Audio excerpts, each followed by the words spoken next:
Hey guys, I just got off of one of the Ayurveda Alchemist calls and I'm feeling really alive. Those girls always pump me up so much. We chat about the most in-depth, beautiful Ayurvedic stuff. And yeah, I think I love the calls as much, if not more, than the students. It's, yeah, just so fulfilling.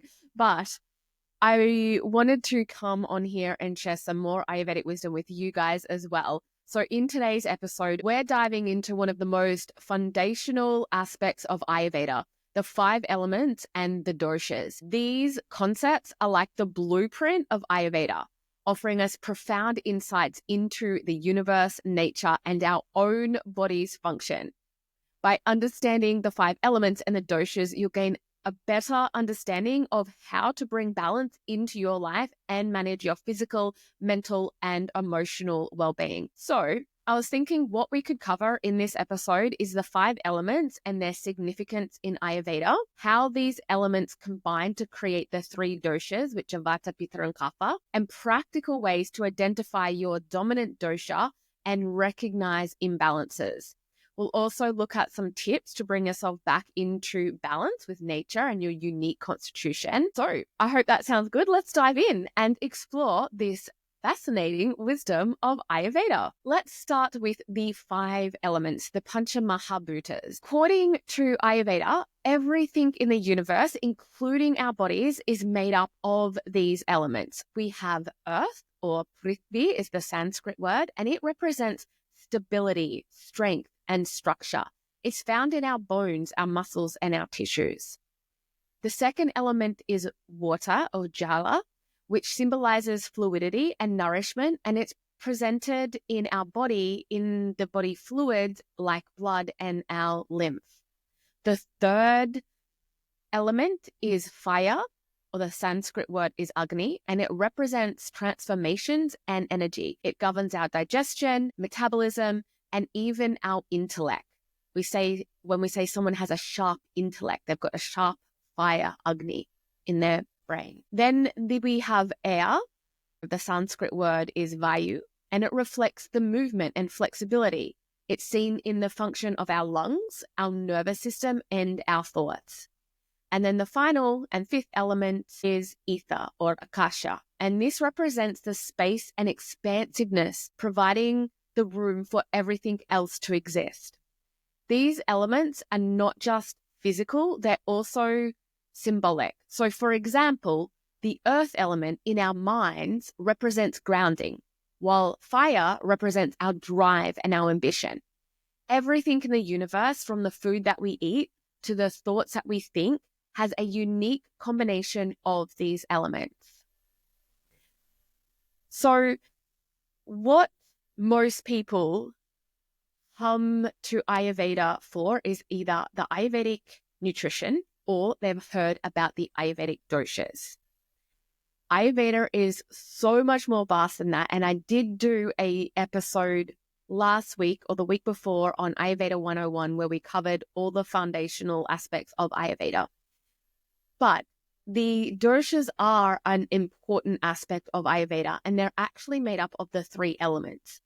When I teach Ayurveda to my students in the Ayurveda Alchemist Academy, I always say learn the elements in depth, because we don't usually create an attachment to the elements. We are all five elements, meaning we are all three doshas. But when we learn about the doshas, which help us understand our mind-body constitution, including like our personality types, we start to get really attached to what dosha we are. However, they are an important aspect of Ayurveda. So I want to get into the three different doshas and how the five elements form to create the three doshas, Vata, Pitta, and Kapha. Doshas are the fundamental energies that govern our physiology and psychology. Each dosha is made up of two of the elements we just discussed. So the Vata dosha is made up of air and ether, and Vata governs movement, just like air. So we want to think circulation, breathing, and nervous system activity. When Vata dosha is balanced, it's very creative, They're very good at being adaptable, people who have high Vata constitutions when they're balanced, and good energy. But when they're imbalanced, this creates a lot of anxiety, insomnia, and dryness. The Pitta dosha is made up of fire and a little water.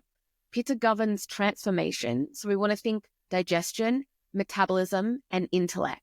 So when the Pitta dosha is balanced, we have good leadership skills, we have a lot of clarity and great focus. But when Pitta dosha is imbalanced, we can anger quickly, there could be inflammation in our body, or we could experience overheating. The Kapha dosha is made up of the earth and water elements, and Kapha governs structure and lubrication. So we want to think immunity, growth, and stability when we think of the Kapha dosha.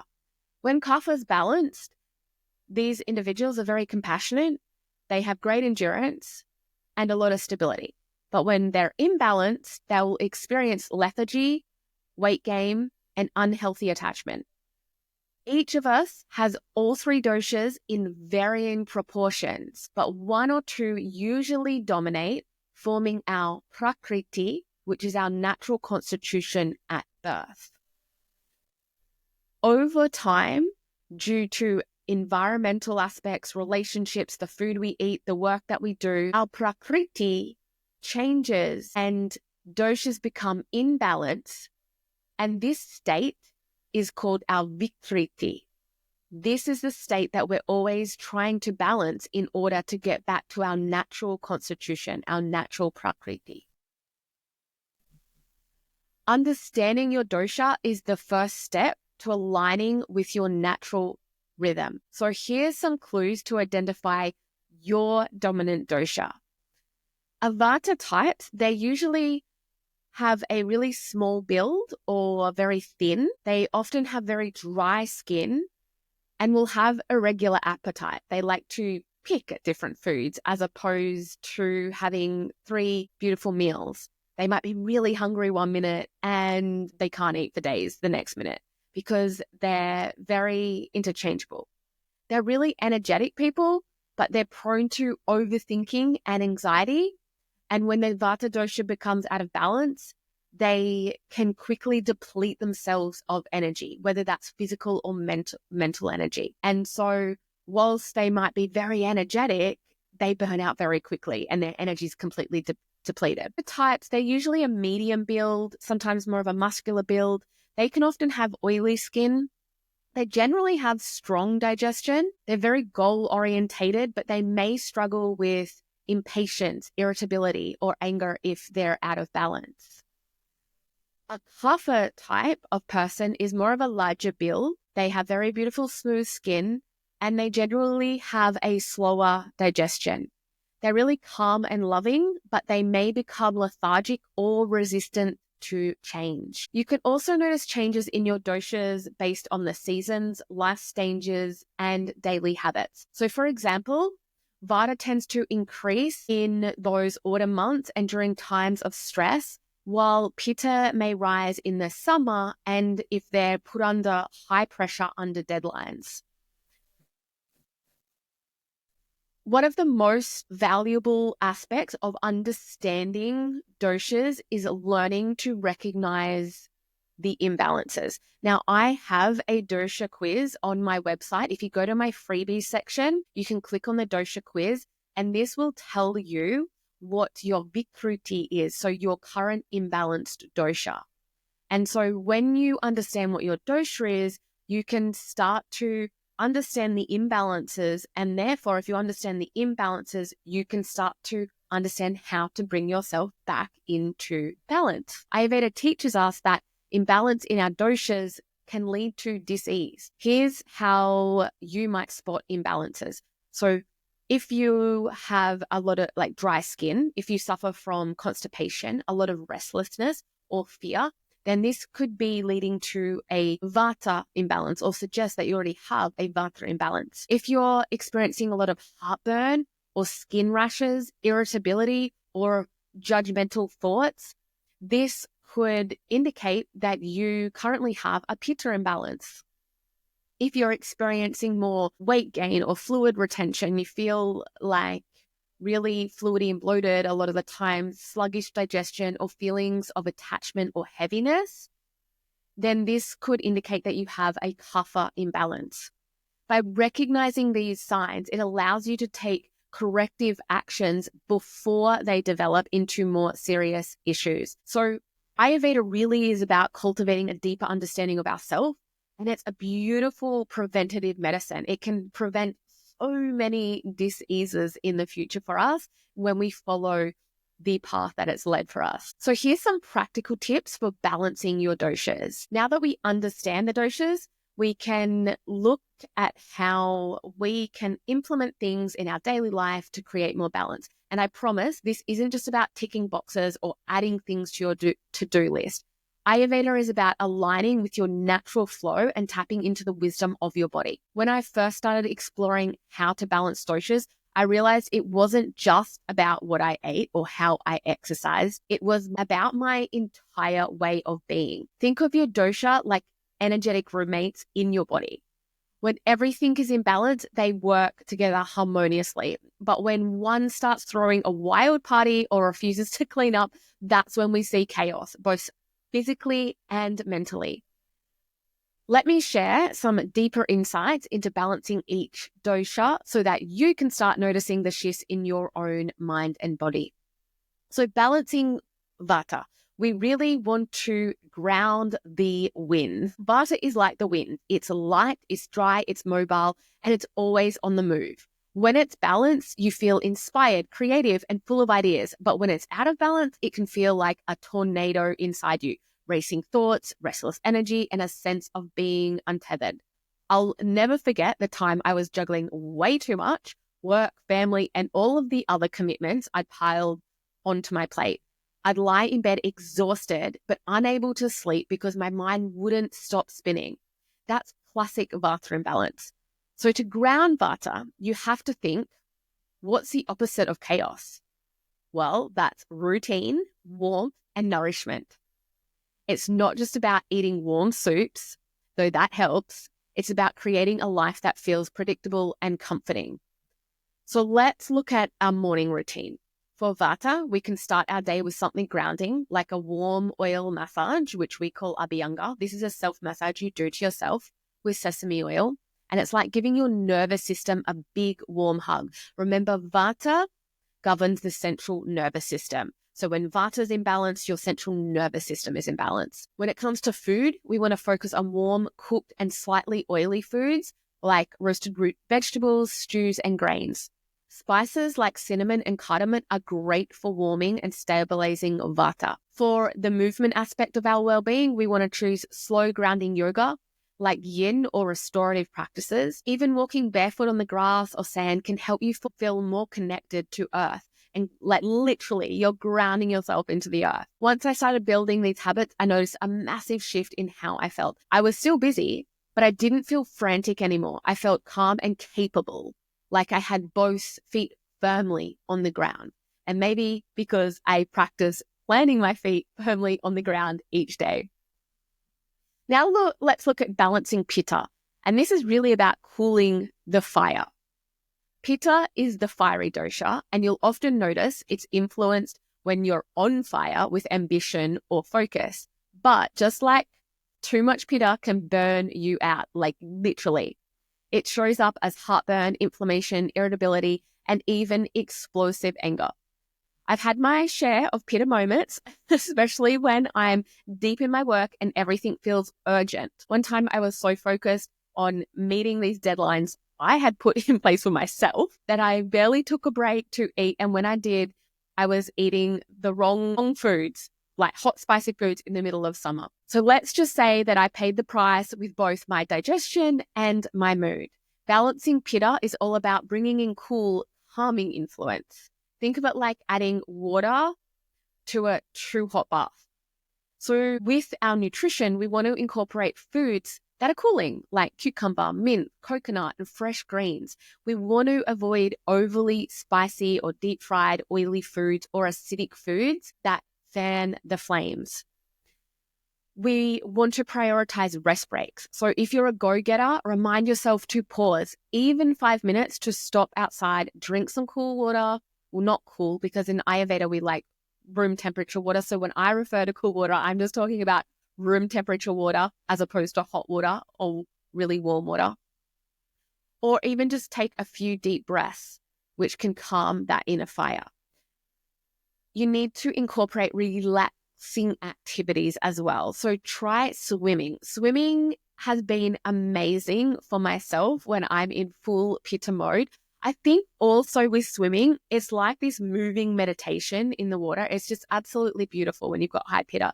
For some of my clients that are really high Pitta, highly judgmental of themselves, I've said, hey, let's incorporate more fun. What's something fun that you would like to do? And they've said, well, I've always wanted to try surfing. I'm like, great, go do that. That's even better because you're out in the cool water elements. You're connecting with nature and you're doing something fun and doing something that, you're not going to be a pro surfer. Well, maybe not, but it's not something that you're like holding yourself to these really high expectations in. So it's perfect for a Pitta to wind down is just a beautiful surf. Walking in nature is another great one for Pitta, or mindfulness practices like meditation to cool sounding water, like flowing water.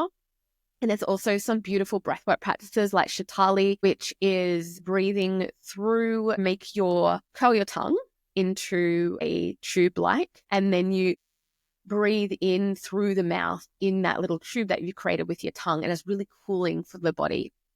When you consciously cool down Pitta, you'll feel more in control. You'll feel sharp and focused without the fiery edge. Okay, now let's talk about balancing Kapha. This is really about energizing the earth. Kapha is the most stable dosha, and it's like the solid foundation of a house.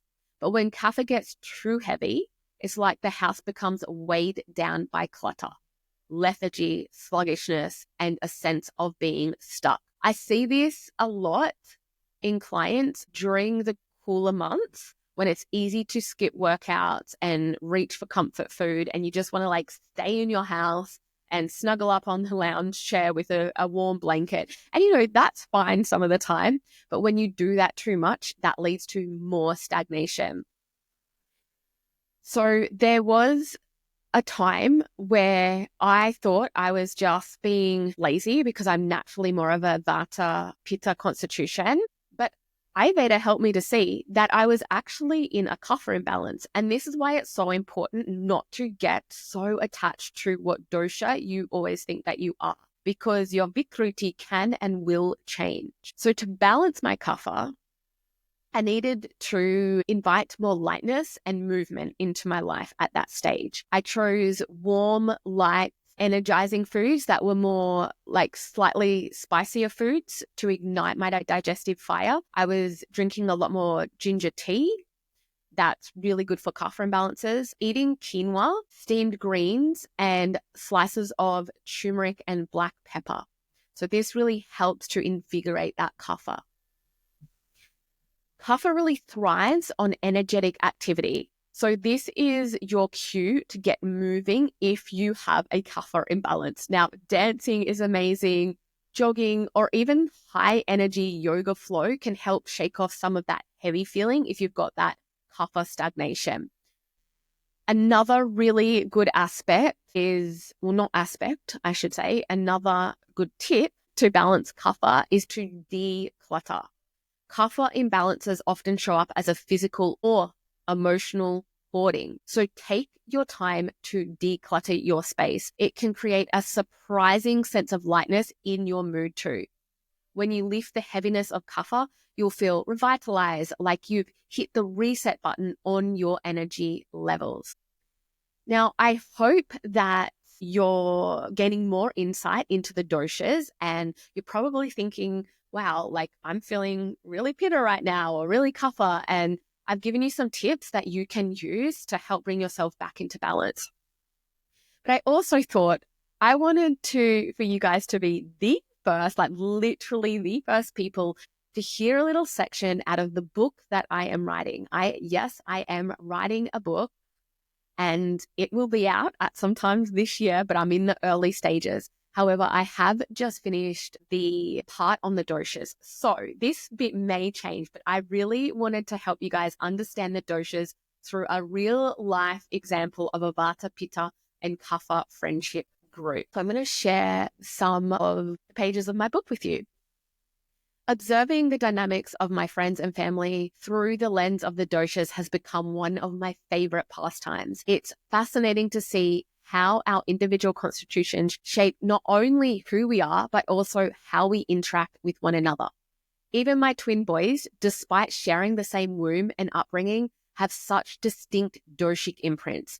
One leans strongly towards Pitta Kapha, grounded and determined, while the other is unmistakably Vata, brimming with creativity and restlessness. This awareness of doshic interplay extends to my friendships as well. When my business bestie and I meet up for a chai, we've learned to embrace the fact that we ignite the Pitta dosha in each other. Without fail, our conversations evolve into strategic brainstorming sessions, whether we're planning events, mapping out new projects, or sharing insights for our personal or professional lives. Over time, we've come to expect this synergy. Now, we always show up with a notebook and pen in hand, ready to capture the inspiration that inevitably flows when our Pitta energy blends. It's a reminder of how our doshas not only influence who we are as individuals, but also how we elevate and complement each other in connection. To truly grasp the essence of Vata, Pitta, and Kapha dosha, let's bring them to life through the lens of a relatable friendship group. Picture 3 women, Emma, Priya, and Lily, each embodying the qualities of one of the doshas. Their personalities, work styles, relationships, and even their social habits illustrate how the doshas express themselves in the real world. Vata, Emma, the creative dreamer. Emma walks into a cafe, her flowing boho dress trailing behind her, and immediately lights up the room with her bubbly, slightly erratic energy. She's the kind of person who talks with her hands, jumps from one topic to the next, and always has a dozen creative ideas brewing. Emma is a freelance writer and artist who thrives on variety. Sitting at a desk from 9 to 5 would drain her completely. So she hops between projects, juggling a blog, her painting commissions, and a side hustle as a yoga teacher. Deadlines can be challenging because she tends to get distracted by new ideas before finishing the one she started. As a Vata-dominant friend, Emma brings spontaneity to the group. She's the one texting, "Let's drive to the beach at sunrise," or organizing a last-minute road trip. But if she's feeling unbalanced, too much movement, or irregularity in her life, she can become forgetful, cancel plans last minute, or feel overwhelmed by anxiety. Emma craves freedom and creativity in her relationships. She loves the excitement of new connections, but struggles with commitment, fearing it might limit her independence. When she falls in love, it's with someone who fuels her curiosity and shares her thirst for adventure. When Emma feels scattered or anxious, she turns to grounding practices like daily abhyanga, self-massage with warm oil, or restorative yoga. She's learning to prioritize routine, something that doesn't come naturally to her, Vata nature, by scheduling consistent meal times and limiting late nights. And now there's Priya. She is the Pitta, the fiery go-getter. Priya strides into the room with a purpose, her tailored blazer a reflection of her sharp, focused personality. She's the friend who's always on time, has a detailed plan for every outing, and isn't afraid to call out bad service at a restaurant. As a lawyer at a top firm, Priya thrives on challenges and ambition. She sets high goals and achieves them with laser focus, often climbing the corporate ladder faster than her peers. Her Pitta nature means she's an exceptional leader, but when stressed, she can become overly critical or competitive, holding others and herself to impossible standards. Priya is the organizer of the group. If there's a birthday dinner or a holiday to plan, she's the one making reservations and ensuring every detail is perfect. Her fiery personality makes her loyal and protective of her friends, but it can also lead to heated debates if she feels strongly about an issue. In relationships, Priya is passionate and deeply committed. She values a partner who matches her drive and ambition, but has learned over the years that relationships aren't projects to be managed. They require softness and balance. To cool her fiery Pitta nature, Priya practices moon salutations in yoga and sips on cooling teas like peppermint or fennel. She's learning to embrace imperfection by stepping away from work at sunset and taking weekends to unwind in nature. And then we have the beautiful Lily, Kapha, the nurturing anchor. Lily arrives at the cafe 15 minutes late, having baked cookies for everyone because she just felt like it. Her warm smile and calming presence immediately makes people feel at ease. She's the friend who remembers birthdays, checks in when you're sick, and brings emotional stability to the group. As a teacher, Lily finds joy in nurturing others. She's patient and reliable, the type of person her students adore for her gentle guidance. Unlike Emma, she thrives in a steady routine and doesn't mind repetition. Structure feels comforting for her Kapha nature. Lily is the listener of the group, always offering thoughtful advice and a shoulder to cry on. She prefers cozy, one-on-one chats to big parties, but will show up to support her friends. However, if her Kapha becomes imbalanced, she might withdraw, struggling with feelings of heaviness or lethargy. Lily's nurturing nature makes her a deeply loyal and affectionate partner. She values emotional security and looks for a relationship that feels stable and supportive. However, she has to be careful not to overgive or lose herself in caregiving. When Lily feels stuck or sluggish, she incorporates energizing practices like brisk morning walks or spicy ginger tea to burst her circulation. She's learning to embrace change by trying new activities and stepping out of her comfort zone. Together, Emma, Priya, and Lily create a beautifully balanced friendship. Emma's creative spontaneity inspires Priya and Lily to step out of their routines, while Priya's drive motivates Emma and Lily to stay focused on their goals. Lily's grounding presence softens Priya's intensity and helps Emma find stability when she feels scattered. However, when imbalances arise, their differences can create tension. If Emma cancels plans last minute, Priya's Pitta might flare and Lily might feel unappreciated. Priya's perfectionism can overwhelm Emma, who dislikes pressure, or Lily, who prefers a slower pace. Lily's tendency to withdraw during heavy emotions might leave Priya frustrated, or Emma feeling unsupported. By understanding their doshas, they've learned to navigate these differences with compassion. Emma knows to follow through on commitments. Priya has softened her need for control, and Lily has embraced speaking up about her needs. So a few takeaways that I want to share with you guys about doshas is that Ayurveda isn't about perfection, it's about awareness. So you don't need to overhaul your life overnight. Start with one small change. Maybe it's a warm drink in the morning, a 10-minute walk in nature, or a few minutes of meditation. And notice how your body and mind are responding. The beauty of Ayurveda is that it meets you where you're at and helps you take intentional steps towards balance. So whether you're calming Vata, cooling Pitta, or energizing Kapha, each small adjustment creates a ripple effect in your well-being. And remember, it's not about controlling your doshas, it's about partnering with them to bring out your best self.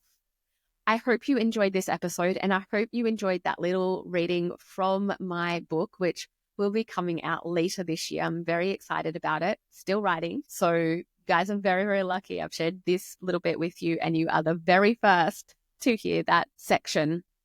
And if you would love to dive deeper into Ayurveda, if you would love to embody this beautiful ancient wisdom for yourself, to help support your own higher self in your own health, or to help your family, or even to bring it into your health and wellness business, then I invite you to book a free call with me, and we can discuss how we can merge Ayurveda into your personal and professional life through the Ayurveda Alchemist Academy and programs.